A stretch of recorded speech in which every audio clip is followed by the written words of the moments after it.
안녕하세요, 여러분. 우리 이제 시험 끝나고 좀 홀가분한 마음으로 수업을 듣고 있을 거라고 생각을 합니다. 현재 지금 시간은 사실 15일, 세계사 시험이 끝나고 나서 선생님 퇴근을 하고 나서 지금 촬영을 하고 있는 거예요. 그러니까 여러분들 같은 경우는 지금 한창 이제 세 번째 날 시험 준비를 하고 있을 거고요.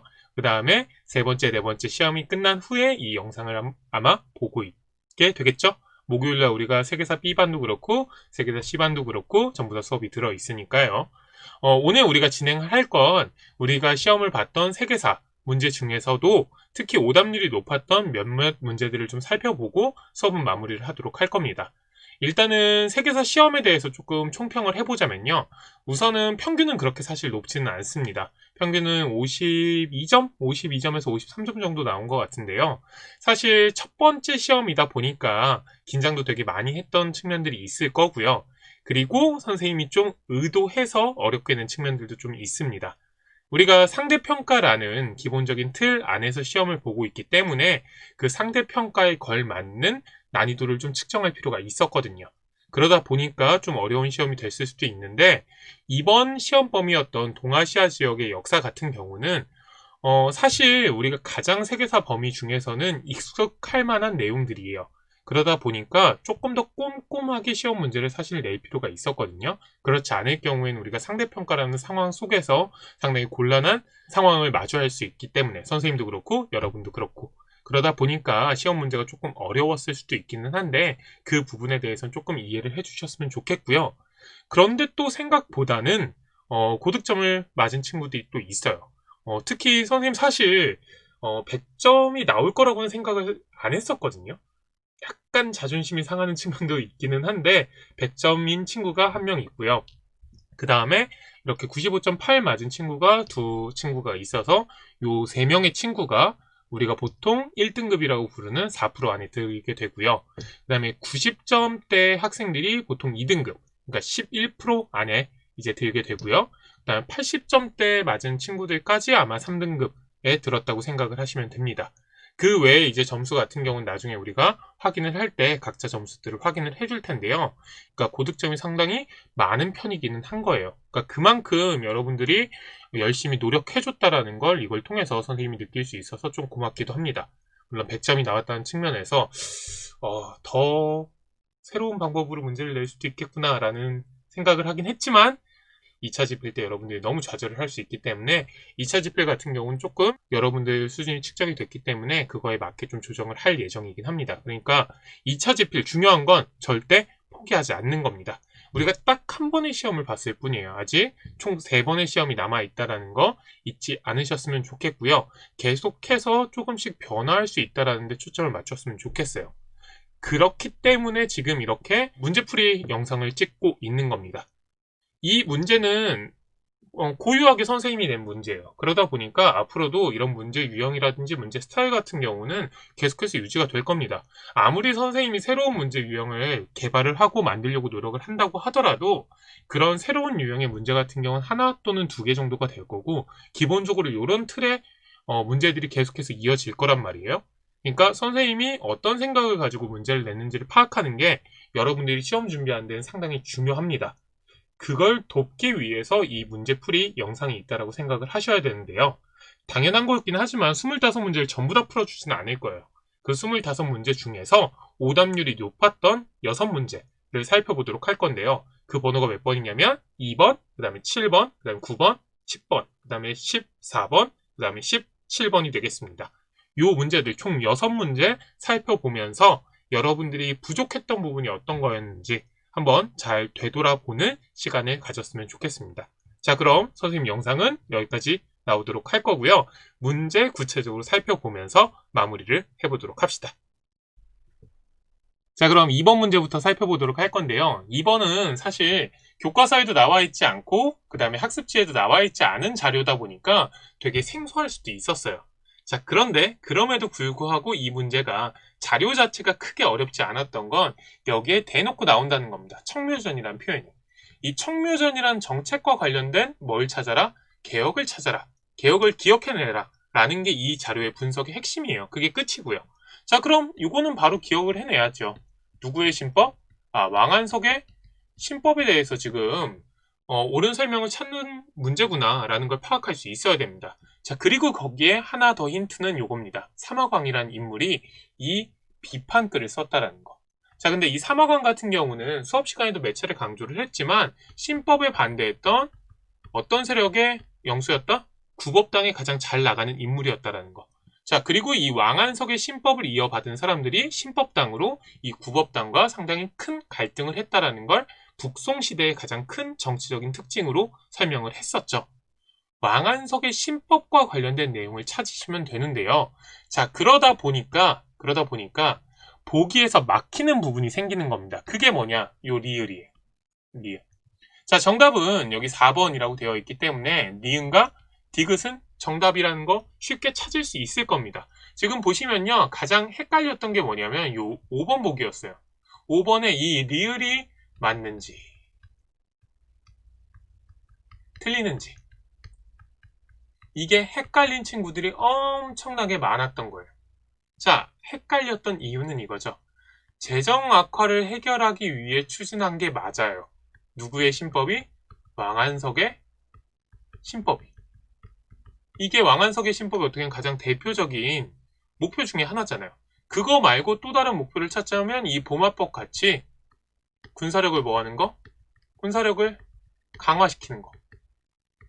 이게 왕안석의 신법이 어떻게 보면 첫 번째, 두 번째 목표가 되는 겁니다.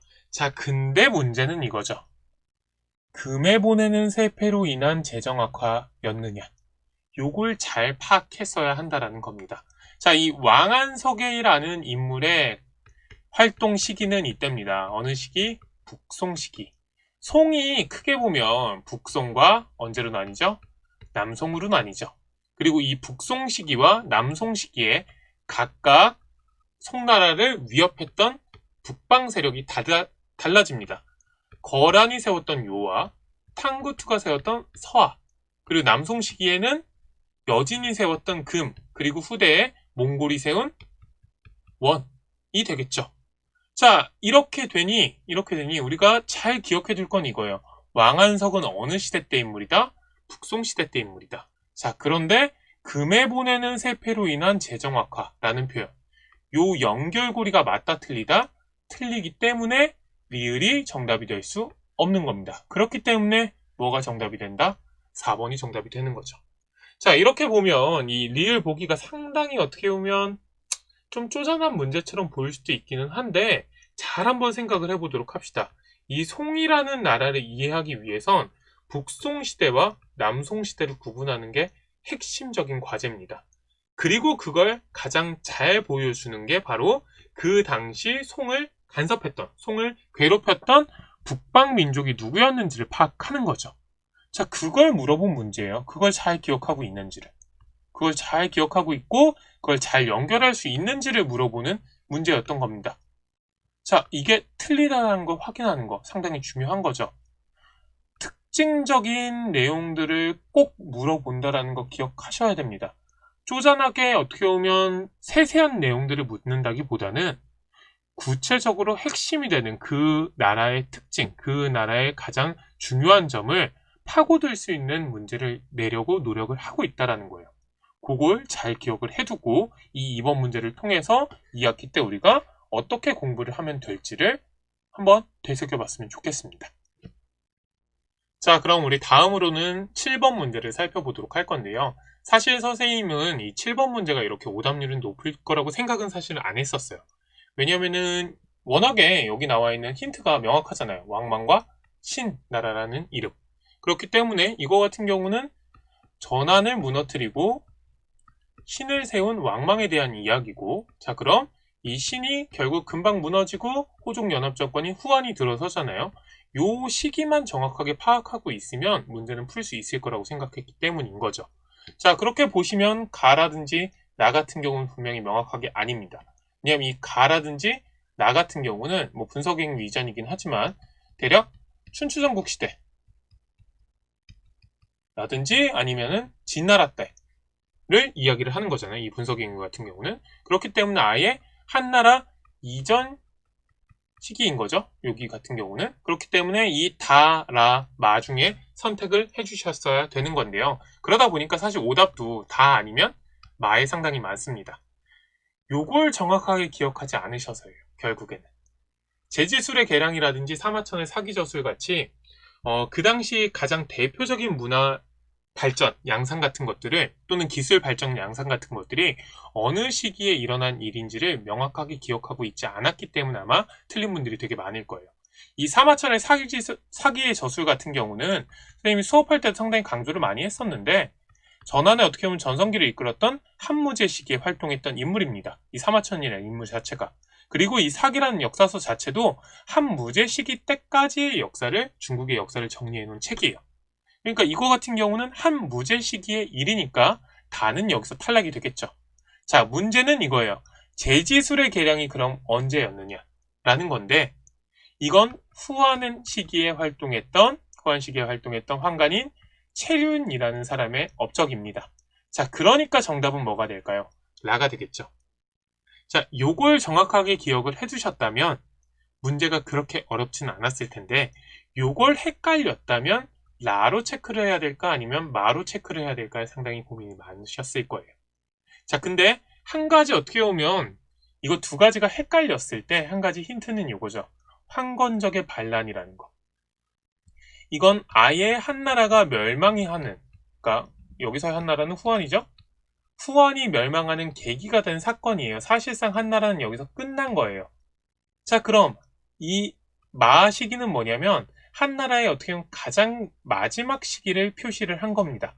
자, 그리고 이 라 시기는 한무제 시기 이후 그 다음에 어느 시점까지의 얘기예요. 자, 이 신이라는 나라가 전환과 후한 사이에 존재를 했다라는 걸 생각을 하면 라와 마 중에 어디에 좀 더 무게중심을 둬야 할까? 만약에 내가 정확하게 이 제지술의 계량에 대해서 모른다고 한다면 어디에 좀 더 초점을 두어야 할까라고 생각을 할 때 선생님은 이렇게 생각을 했을 것 같아요. 그래도 이건 너무 뒤시기 아닌가? 그리고 이건 완전히 한나라가 망하는 시기에 대한 이야기인데 이 신이라는 나라의 이야기가 들어가기에는 이 시점이 좀 더 자연스러울 것 같은데 라고 생각을 해서 4번을 만약에 체크한 친구가 있다면 그래도 최대한 논리적으로 문제를 접근하기 위해서 노력을 한 측면이 있었던 거겠죠. 이렇게도 문제를 풀 수는 있는 겁니다. 왜냐? 내신 문제이기 때문이에요. 그렇게 범주가 넓지 않다라는 거. 지금 살펴보면 가, 나는 춘추전국과 진이고요. 다, 라, 마는 한나라 시기 때까지의 이야기예요. 그러니까 이 신이라는 나라가 정확하게 전환과 후한 사이라는 것만 기억을 하고 계신다면 라와 마 사이에서 고민을 할 때 그래도 최대한 선생님의 입장을 읽어서 문제를 풀 수도 있겠구나. 이런 접근 방법도 있다라는 거 기억을 해주셨으면 좋겠습니다. 어느 시험일 때? 내신 시험일 때는 말이죠. 자, 다음으로 세 번째로 우리가 살펴볼 문제는 9번에 나와 있는 내용입니다. 이 9번에 나와 있는 내용 같은 경우는 자료를 분석을 해보면 이거죠. 명대 학문의 발전. 자, 이게 명대 학문의 발전이라는 걸 가장 잘 보여주는 건 이 왕수인이라는 인물입니다. 그리고 여기도 나오죠. 16세기라는 시점 자체. 이 16세기라는 게 1500년대니까 명나라 시기를 얘기한다는 건 당연한 거잖아요. 자, 그러니까 명대에 새로운 학문 경향이 등장을 하면서 주자학과 양명학이라는 게 경쟁하기 시작했다. 뭐 그런 내용이라고 생각을 하시면 됩니다. 자, 그럼 여기 나와 있는 주자학과 양명학의 특징을 우리가 이해를 하면 되는데요. 자, 여기서 절대 고르시면 안 되는 게 기억입니다. 기억 같은 경우는 전례 문제를 계기로 해서 탄압을 받았다라고 되어 있는데 이건 그거죠. 크리스트교. 그리고 시점 자체도 청대입니다. 청대 걸륭제 때의 이야기예요. 그 이전까지 예수의 선교 활동으로 크리스트교가 명이라든지 청에서 상당히 많은 신자를 얻기도 하고 많은 어떻게 보면 지식인들에게 퍼져 있는 상황이었는데 그 크리스트교가 탄압을 받는 가장 결정적인 계기였잖아요. 전례 문제. 요 같은 경우는 사실 아예 관련된 내용이 아니기 때문에 기억을 골랐을 경우에는 공부가 아직 좀 부족했다라고 생각을 해볼 수가 있습니다. 자, 그리고 나서 요 니은, 디귿, 리을에서 고민을 하셨을 거예요. 일반적으로. 자, 기억에 나와 있는 이 주자학이라는 거, 성리학이라는 거의 핵심 요거였죠. 이 기론을 토대로 해서 인간 심성을 탐구하는 새로운 유학, 신유학이었다라는 것. 특히 이 신유학으로서의 성리학의 가장 큰 핵심이 이겁니다. 인간 심성처럼 형이상학적인 논리를 갖추고 불교와 도교에 맞서 싸우는 역할을 했다라는 거. 어디의 입장에서?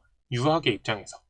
이게 성리학의 가장 대표적인 어떻게 보면 역사적인 의미입니다. 그러니까 니은 같은 경우는 성리학에 대해서 기억을 하고 있다면 당연히 맞게 표시를 하셔야 돼요. 자, 그리고 중요한 건 이겁니다. 이 성리학을 뭐 하면서 비판하면서 등장한 게 양명학이라는 겁니다. 자, 그럼 이 양명학은 명에서 통치이념으로 변화하였고 그 다음에 관학으로 정립하였느냐? 요걸 묻는 문제인 건데요. 이건 틀린 거죠. 자, 요걸 통해서도 알 수 있어요.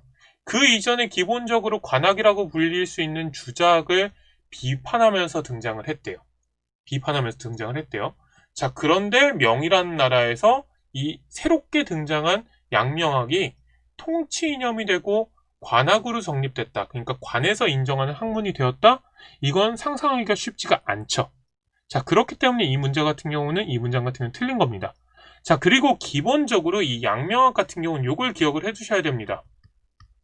뒤에 보기에 나오기는 했었는데 3인평등을 강조를 한다는 거예요. 이 3인평등이라는 건 뭐냐면 선비와 그 다음에 농민, 그 다음에 공인과 상민의 네 계층이 전부 다 뭐하다? 평등하다. 기본적으로 그 당시 사회가 가지고 있던 지배 질서 체제에 대해서 상당히 비판적인 인식을 갖고 있던 학문인 겁니다. 자, 그런 걸 새롭게 관학으로 삼았다? 라고 보기에는 상당히 어려운 측면이 있겠죠. 비판적인 학문이었다라는 데 핵심이 있는 겁니다. 양명학 같은 경우는. 사실 그리고 수업 시간에 그걸 강조하기도 했고요. 자, 그렇게 보면 디귿이 틀린 문제가 되겠죠. 자, 그리고 니은 같은 경우는 이것이 발전하여 금석학이라든지 갑고락 등의 새로운 학문 영역이 등장하였다라고 되어 있는데요. 니은이 발전한 게 아니라 이거 같은 경우는 고증학, 청대 발전했던 고증학이 등장을 하면서 이 금석학이라든지 갑고락과 같은 새로운 학문 영역이 등장하는 발전 양상도 나타났다라는 걸 상당히 강조를 많이 했었습니다. 요 9번 문제 같은 경우는 사실 명확해요. 알면 풀고 모르면 틀리는 문제인 거예요. 자, 그런데 명대 그리고 사실상 어떻게 보면 주자학부터 시작해서 리을, 고증학까지 나와 있는 거기 때문에 명 이후 청까지 그리고 어떻게 보면 그 이전에 송대, 신유학이 등장한 이후에 중국의 사상사를 다 확인해 볼 수 있는 문제였던 겁니다. 이렇게 포괄적으로 문제를 다루는 측면들도 분명히 존재를 할 수 있고 이게 상당히 어려운 문제로 나올 수 있다는 것도 이해를 하셔야 됩니다. 그러니까 우리가 잘 생각을 해볼 게 송 따로 배우고 명 따로 배우고 청 따로 배우다 보니까 각각을 나눠서만 보는 측면들이 되게 있는데요. 이렇게 사상이라든지 아니면 학문의 발전은 쭉 변화하는 흐름이 분명히 있을 거 아니에요. 이런 변화하는 흐름이 분명히 존재하는 것들은 공부를 한 이후에 각각을 따로따로 공부한 이후에 이렇게 하나로 묶을 수 있도록 정리를 하는 노력들, 정리를 하려는 시도들이 분명히 필요하다라는 겁니다. 그래야지만 이런 9번 문제 같은 어려운 킬러 문제들 같은 것도 맞출 수 있는 거겠죠. 자, 네 번째로 우리 10번 문제를 살펴볼 텐데요. 이 10번 문제도 사실 마찬가지지만 선생님 같은 경우는 이 연표 문제는 그렇게 고난이도 문제라고 생각하진 않았어요. 여기 점수 배점을 보시면 알겠지만. 자, 그런데 이 문제를 많이 틀리게 된 이유는 요겁니다. 다냐? 라냐? 요거를 명확하게 구분하지 못했기 때문인 거죠. 자, 여기 나와 있는 절의 이름은 도다이지라고 불리는 사찰입니다. 이 도다이지라는 걸 알 수 있는 가장 큰 힌트는 일본에서 가장 큰 목조 건물이라는 거예요. 자, 그리고 여기에 엄청나게 큰 비로자나불이 모셔져 있다는 거. 물론 이 비로자나불이라고 선생님이 수업 시간에 설명하지는 않았고 큰 불상이라고 해서 대불, 그리고 나라 지역에 있는 대불이어서 나라대불이라고 불린다는 이야기는 했을 겁니다. 자, 그럼 여기서 힌트가 나와 있지만 바로 나라 시대에 세워진 사찰이라는 걸 알 수 있습니다. 왜냐? 나라 시대에 세워진 사찰, 이 엄청나게 큰 사찰이 당연히 세워지는 곳은 나라, 즉 그 당시에는 뭐라고 불렸던 것? 헤이조교라고 불렸던 곳이기 때문인 거죠. 자, 그러니까 정답은 라입니다. 이렇게 명확하게 알고 있으면 헷갈리지 않았을 거예요. 자, 그런데 헷갈렸던 이유는 이거겠죠. 이 사찰은 일본에서 율령제를 토대로 한 중앙집권 체제가 강화되던 시기에 세워진 것으로 라고 되어 있기 때문인 겁니다. 자, 그러니까 가나라는 선택하시면 안 됩니다. 왜냐하면 이 율령제가 도입되었던 최초의 시기가 바로 다이카 개신이기 때문인 거죠. 자, 그러니까 그 이전의 시기를 고른다라는 건 사실상 제대로 공부를 하지 못했다라는, 일본사에 대해서 지금 제대로 기억하지 못했다라는 증거가 되는 거고요. 이 말을 선택한 경우에도 문제는 좀 있어요. 헤이안교로 천도한 이유기 때문에 이 이후의 시기는 우리가 헤이안 시대라고 부르는데요.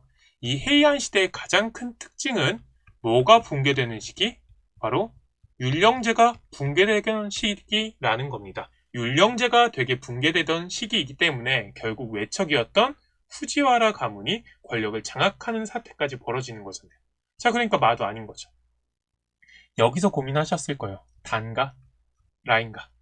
자, 내신 문제이기 때문에 정확하게 도다이지에 대해서 기억을 하고 계시다면, 이게 현재 나라에 위치하고 있다는 걸 기억하고 계시다면 라를 주저없이 선택할 수 있었을 거고 주저없이 정답을 맞출 수 있었을 겁니다. 자, 하지만 다와 라를 고민을 만약에 하셨다면 이 문제 같은 경우는 사실 뭐 논리적인 추론이라든지 이런 것들이 완벽하게 이루어질 수는 없어요. 다도 만약에 맞다고 생각할 수도 있고 라도 맞다고 생각할 수도 있으니까요. 하지만 각 시기별로 중요한 건축물이라든지 아니면 중요한 문화재 같은 경우들은 기억을 해두라고 선생님이 수업 시간에도 강조를 했고 아마 일본사 마지막 부분에서도 그 얘기를 했을 거예요. 사실 그 얘기를 했던 이유가 뭐냐? 요 문제를 바로 냈기 때문인 겁니다. 요 문제를.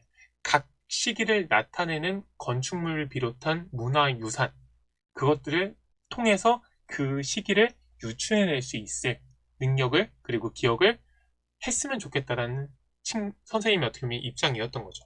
이런 문제들은 계속해서 아마 출제가 될 겁니다. 이런 문제들 같은 경우는 사실 이런 문제들 같은 경우는 한국사에도 되게 많이 출제가 되는 측면이 있어요. 뭐 예를 들어서 불국사라든지 아니면 석굴암을 제시를 해놨을 경우에는 이게 통일신라 시대 이전인지 통일신라 시대 이후인지 요거를 구분하는 문제들도 상당히 많이 등장을 하거든요. 불국사나 석굴암 같은 경우는 그러니까 신라가 통일을 한 이후에 만들어진 문화유산이라는 거, 우리가 그걸 기억을 해야 되는 거잖아요. 일본사에서도 이 도다이지 같은 경우는 워낙에 큰 문화유산, 문화적인 어떻게 보면 유산이기 때문에 기억을 해둘 필요가 좀 있습니다. 그런 측면에서 난 문제라고 기억을 해주시면 되겠고요. 이 문제를 틀리신 분들 같은 경우는 좀 아쉬움이 있기는 하겠지만 다음에도 이렇게 문화유산 같은 경우는 특히 선생님이 수업 시간에 꽤나 강조했던 문화유산 같은 경우는 문제로 출제될 수 있다는 거 기억을 해두면 좋겠죠. 자, 이제 14번 문제입니다. 이 14번 문제 같은 경우는 이 자료 자체가 사실 교과서에도 등장을 하고 선생님이 수업 시간에 수업 화면에서도 썼기 때문에 여기서 관련된 황제라는 게 진시황이라는 거는 확실히 알 수가 있을 겁니다. 자, 그리고 사실 보기만 보셔도 이거 진시황 관련된 내용 찾는 거네 라는 거 충분히 알 수가 있죠. 왜냐면 지금 나오는 거 보시면 만리장성 얘기 나오죠. 그 다음에 법과로 사상통일했다는 얘기 나오죠. 그 다음에 변법 심시한 얘기 나오죠. 자, 그 다음에 군현제 실시한 얘기가 나오죠. 그러니까 기억, 니은, 디귿, 리을이구나 라고 풀어버리는 경우들이 있는데요. 자, 그래서 많이들 틀렸죠. 그리고 사실 이 문제 같은 경우는 그렇게 많이 실수할 거라고 생각을 하고 낸 어떻게 보면 엄청나게 중요한 킬링 문제입니다. 점수 배점도 그래서 생각보다 되게 높죠. 이 14번 문제를 틀린 여러분들 같은 경우는 아쉬움이 분명히 있을 겁니다. 억울함도 좀 있을 수도 있기는 한데요. 문제를 꼼꼼하게 읽어야 한다라는 경험을 했다고 생각하실 필요가 있습니다. 기억, 니은, 리을이 맞는 건 너무나도 당연한 얘기입니다. 자, 중요한 건 디귿인데요. 부국강병을 목표로 한 변법을 실시하였다 라는 건 맞죠. 요거는 진시황의 가장 어떻게 보면 대표적인 특징인 거기도 합니다. 자, 그게 이런 것들을 가능하게 했던 거고요. 이 변법이라는 게. 자, 근데 중요한 건 누가 등장한다? 상황이 등장한다라는 거. 이 상황 같은 경우는 잘 기억해 두실 게 전국시대 말에 활동했던 인물로 진시황에 비해서 대략 정확하게 선생님 기억이 안 나는데 100년은 아마 안 될 텐데 70년에서 80년 정도 앞선 인물입니다. 즉 진이라는 나라가 원래는 변방에 그러니까 전국시대의 변방에 위치해 있던 상당히 낙후되었던 나라인데 이 진을 빵 하고 띄워놓았던 뭘 통해서? 변법이라는 새로운 개혁을 통해서 띄워놓았던 인물이었다라는 걸 기억을 꼭 하라고 되게 강조를 많이 했어요. 춘추 전국 시대에 추진되었던 변법의 가장 대표적인 게 바로 상항의 변법이에요.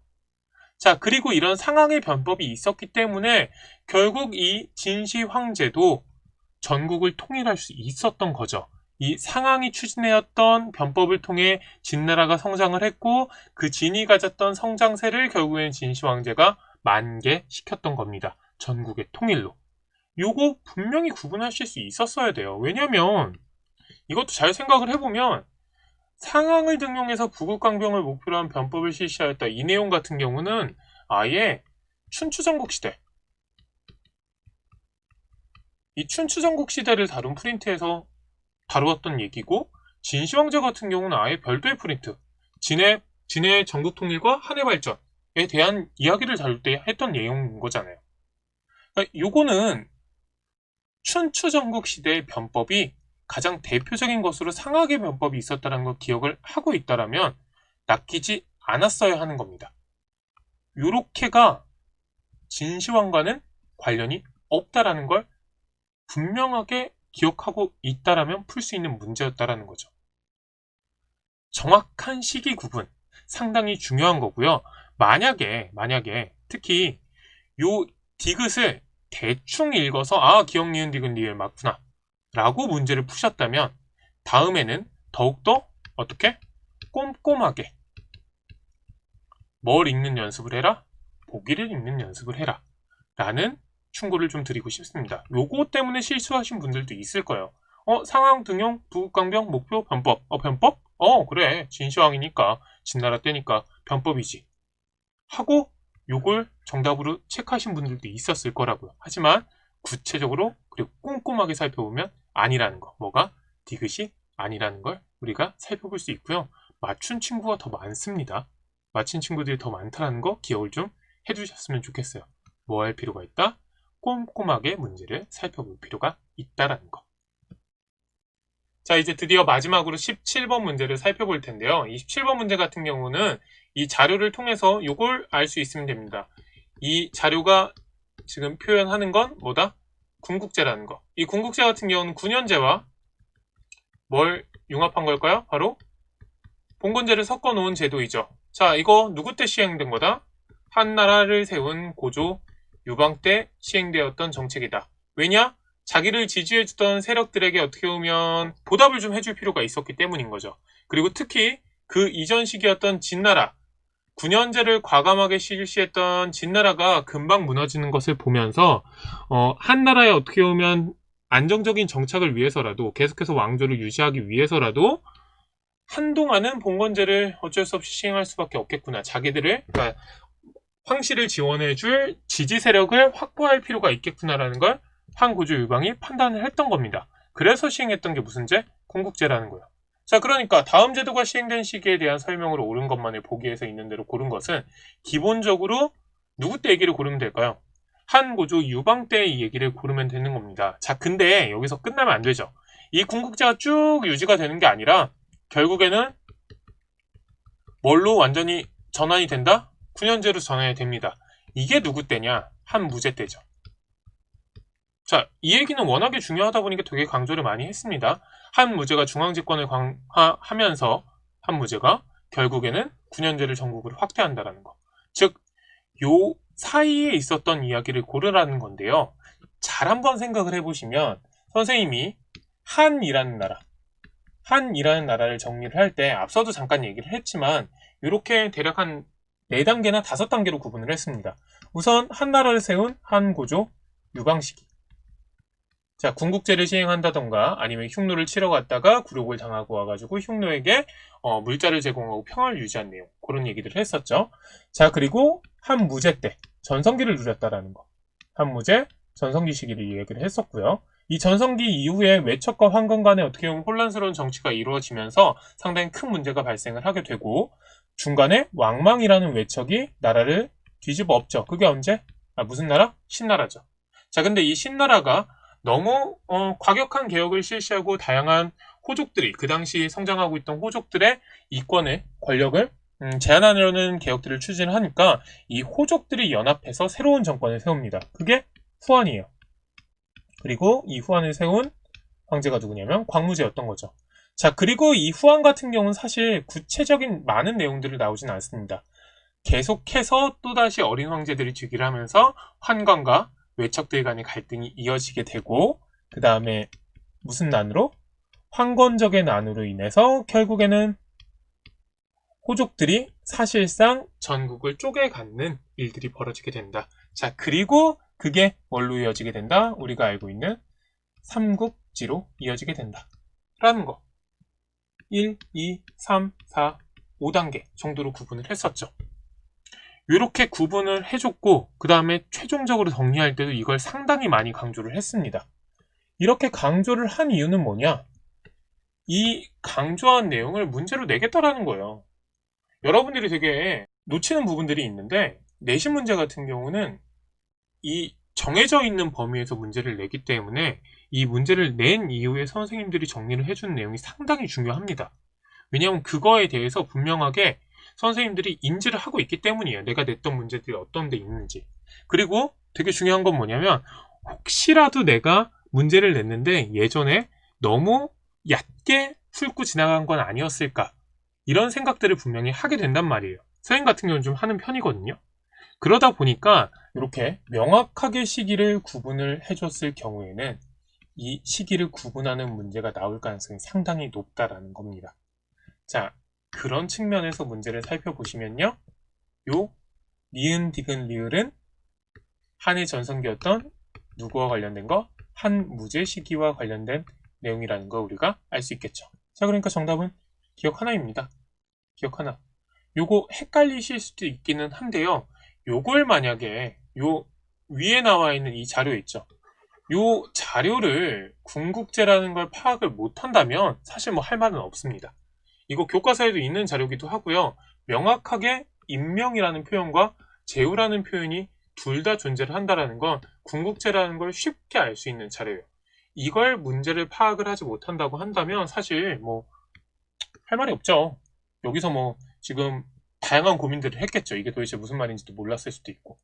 요걸 파악을 했는데, 이 자료를 파악을 했는데 문제를 헷갈렸다고 한다면 선생님이 강조할 때 어느 지점을 그러니까 구분점으로 삼는지를 다음 시험 정리할 때는 꼭 기억해 두실 필요가 있다라는 겁니다.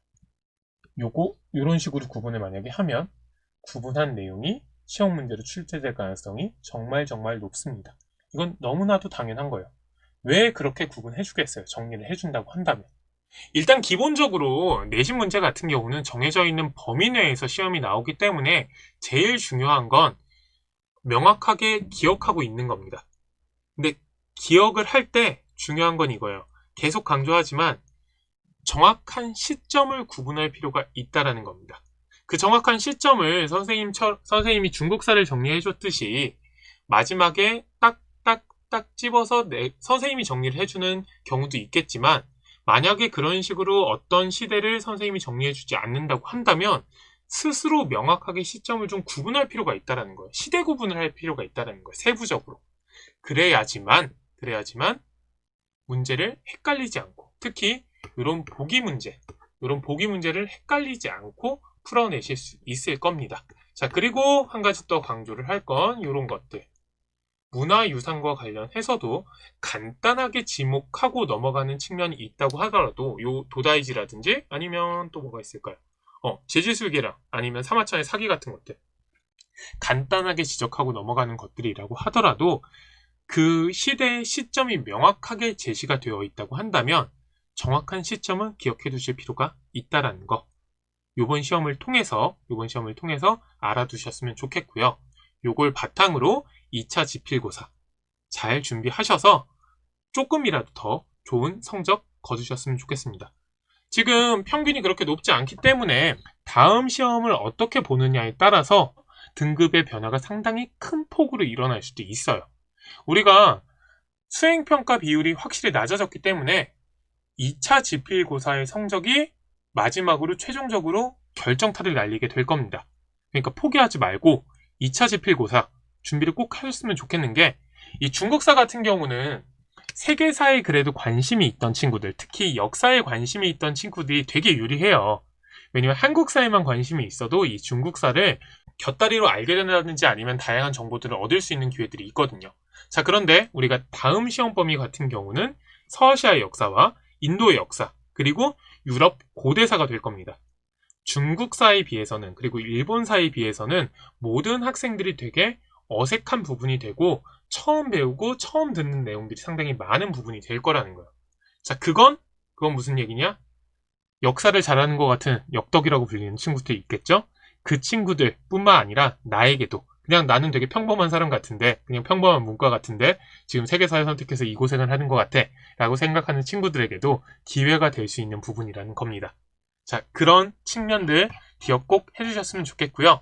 자, 그걸 기억하면서 우리가 다음번, 지금 1차였고요. 다음번 몇 차를 준비하자? 2차 시험을 준비를 하셨으면 좋겠습니다. 앞으로도 우리가 영상을 통해서, 그리고 학교에서도 계속해서 보게 될 텐데요. 질문 있으면 언제든지 하세요. 질문 통해 가지고 문제를 확인하는 게 되게 좋고요. 지금 선생님이 만들어 놓은 질문방에 우리가 72명의 수강 인원이 있거든요. 근데 들어온 친구들은 13명, 14명밖에 안 돼요. 근데 그 13명, 14명이 질문한 것들 중에 지금 이 시험 문제들 중에 되게 어려웠던 부분을 찝어낸 내용들이 생각보다 되게 많거든요. 그러니까 질문을 하지 않더라도 나중에 도움이 될 수 있는 내용들이 있으니까 그 카톡방, 오픈 채팅방 들어올 수 있으시면 들어와 놓는 게 훨씬 더 도움이 되실 겁니다. 2차 지필 때. 그런 것도 꼭 이용을 해서 우리가 몇 차 지필을 잘 준비를 해보자. 2차 지필을 잘 준비를 해주셨으면 좋겠습니다. 오늘 수업은 여기까지입니다.